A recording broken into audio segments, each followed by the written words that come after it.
102.5 The Game, ESPN Radio Nashville.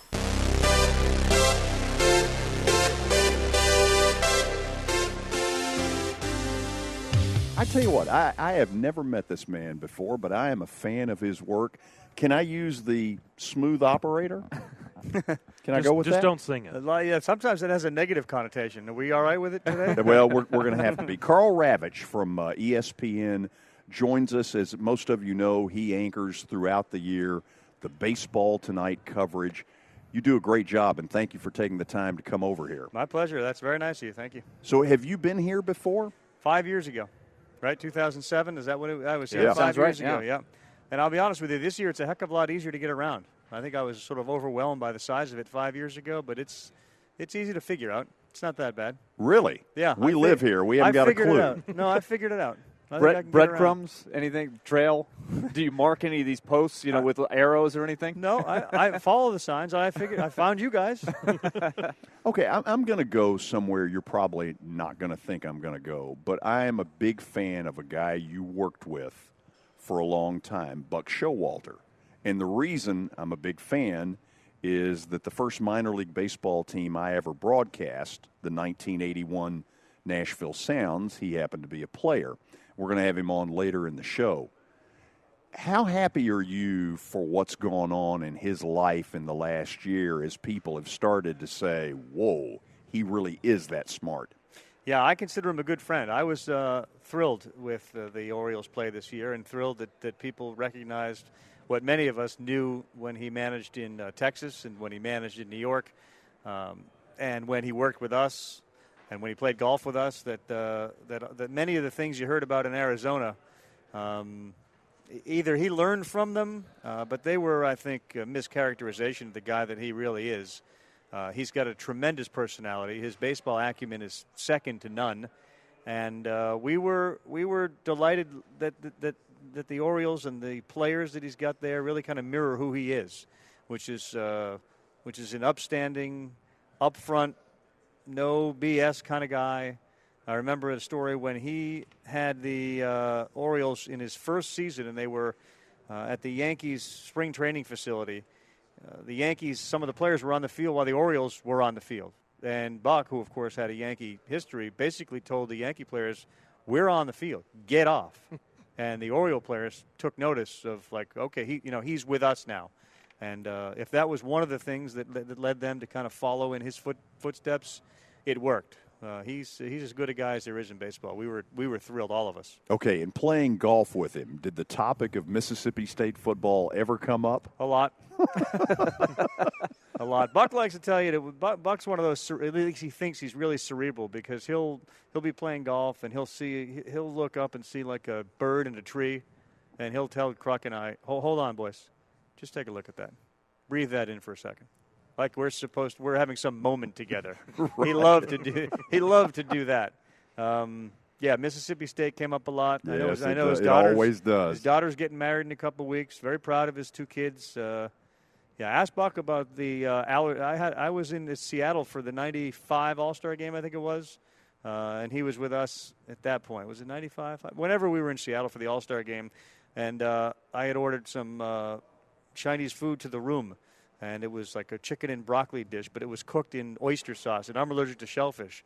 And I had fallen asleep and woke up around 11:30 at night, and I was just blown up. And I called down to him. I said, we got to take a ride to the hospital. So he and his son drove me to the hospital and spent, probably 4 hours there after some adrenaline shots. And, in a lot of ways, I could argue he certainly helped save my life in a lot of ways. So he's a good man. I love Buck. I really do. Carl Ravech from ESPN's Baseball Tonight is here. Carl, tell people about the set and what you guys are doing here, because we were walking by earlier, overlooking it. It looks great down there. Yeah, it's nice. Boats drive by. You don't get that in a lot of hotels. We have good reporters. I think we have the best people out there who, and it extends. I mean, you guys have seen how ESPN has sort of fanned out. When I started there in 95, it was, or 93, it was just ESPN television. And now you got all the .com guys and the local .com. So between the people that work there and having Kruk and Schilling on the set with us, I feel like we kind of get your feet and hands into all 30 teams and you're just trying to give them the latest news and the latest rumors. I mean, this is a huge rumor mill, is what this ultimately is. That's really all it is. It's really amazing. So how do you try to sift through everything to determine what you're going to put out there on the air? I think with the exception of trades, a lot of these things become real obvious moves. The idea that Alex Rodriguez had hip surgery, Marco Scudero, just seems like this is natural. This is an obvious type of move. Whether it happens or not, now it's being discussed. So those things are obvious. Everybody seems to think that the Dodgers have more money than anyone else, and they want Zach Greinke. It seems obvious he's going to end up there. The Rangers seem to be a front runner for Hamilton. Seems apparent he's going to end up there. And if he doesn't go there, Boston. The same teams tend to get mentioned. Obviously, Washington, with the way they played recently, has entered into this sort of ability to spend money on a free agent, and they sign Herron. But a lot of the free agent stuff is not a lot of shock there. Washington, the last couple of years with Worth and now with Herron, are kind of the surprise. I think fans just as soon are good with rumors. If you're a fan of the Royals, you want to know you might get John Lester. Whether you get him or not, at least it makes these couple of days exciting. We might get that guy. Well, speaking of that, R.A. Dickey is a guy from Nashville Yeah. here. It's a huge story, of course, and we've gotten to know him going back to the days when he was in high school. So what do you think is going to happen there? I know there's all kinds of talk about that.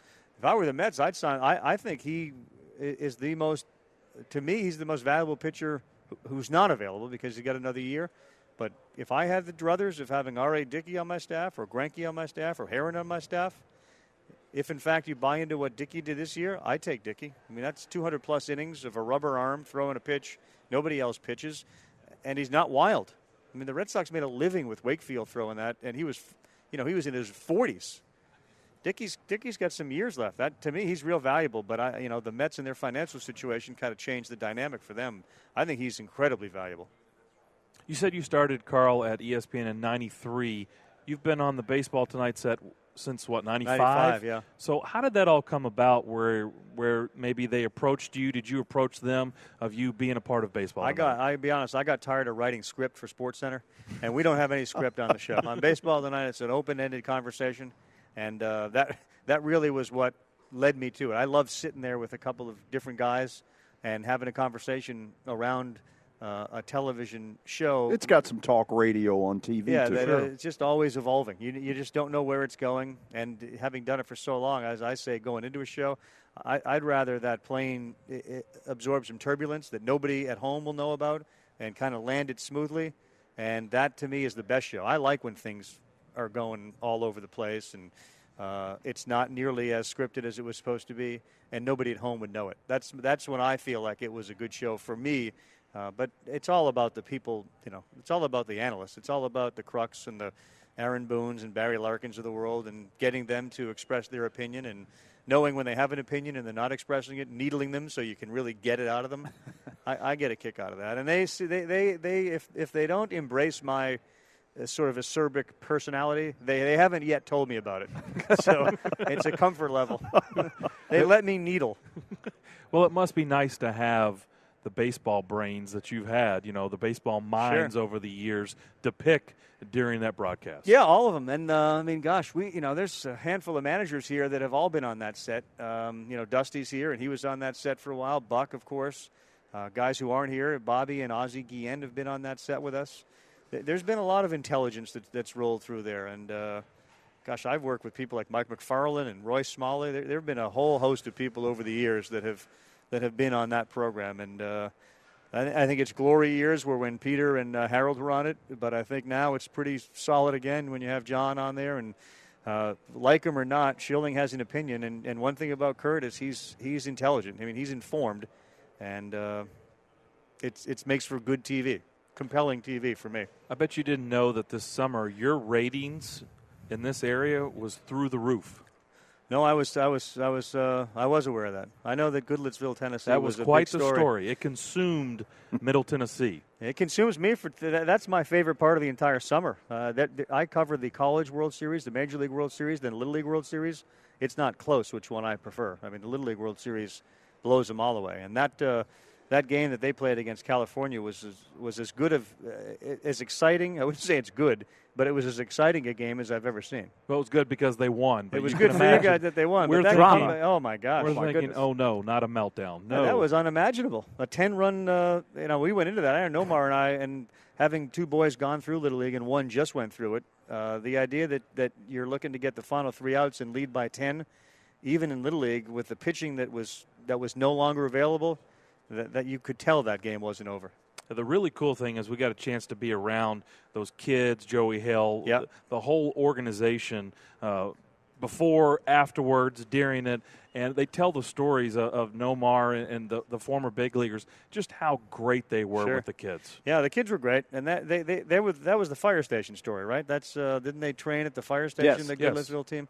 Yeah, they were very. I guess it's funny, and I don't think there's a disconnect between the teams that get there and not only their ability to play, but their maturity about them. You have to be mature to win in that tournament and get all the way to Williamsport. And those kids from Goodlettsville were like every other team that gets there. There's some maturity about them, and they're approachable, and that's kind of the whipped cream on the sundae when you get there. You've accomplished so much, and you're at the sort of baseball nirvana there in Williamsport that even at 13 years old, there's not a level of awe that's there. You can talk to Nomar. You can appreciate what Terry Francona is saying to you because there's a maturity there, and that's really what I get a kick out of it. And the innocence of those kids is so different than what you're dealing with at this level. Yeah, you forget once you go up to them, they're 12 years old. Yeah.